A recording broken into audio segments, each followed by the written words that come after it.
Noong ika-15 ng Oktubre, isang araw na mag-iiwan ng marka sa kasaysayan ng Vishnu Society, isang lalaki ang isinilang upang ialay ang kanyang buhay sa paghahanap ng katotohanan.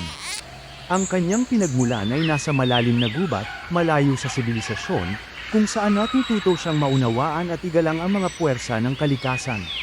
Namumuhay siya ng naaayon sa lupa, ngunit dinadala siya ng kanyang paglalakbay sa isang mundo na tinatawag ang sarili nitong sibilisado.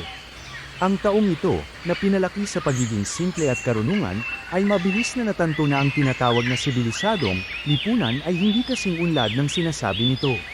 Sa halip na ipalaganap ang pag-ibig at katotohanan, sinilo nito ang mga tao sa isang web ng kamangmangan, sa kabila ng mga nakamit nitong teknolohiya. Nasaan ang tunay na karunungan? Nasaan ang pakikiramay? Nasaan ang tunay na pangangalaga sa mga tao? Ang lipunan ay may paraan upang maipaliwanag ang katotohanan, ngunit pinili nitong sugpuin ito, na pinapanatili ang mga tao na magambala sa mababaw na kaalaman at mapanlinlang na paniniwala. Hindi ito ang daan patungo sa pag-unlad. Ang tunay na pagsulong ay hindi nakasalalay sa pagkontrol sa mga tao kundi sa pagliliwanag sa kanila. Sa araw na ito, Vishnu Day, nagdesisyon siya.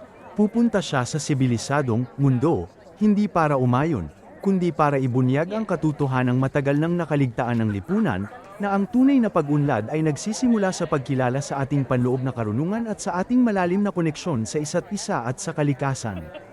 Ang kanyang misyon ay hindi walang mga hamon, ngunit ang kanyang pasya ay hindi kailanman nag-alinlangan. Hindi niya inaanggad na ipilit ang kanyang kalooban sa pamamagitan ng puwersa o pamimilit, ngunit upang gisingin ang mga isipan sa pamamagitan ng mga salita at karunungan. At unti-unti, nagsimulang makinig ang mga tao.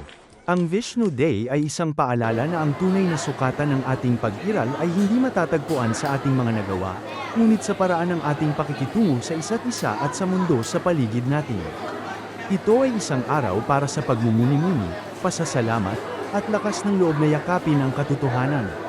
Sapagkat sa pagkilala lamang sa katotohanan maaari tayong magdala ng tunay na pagbabago sa mundo.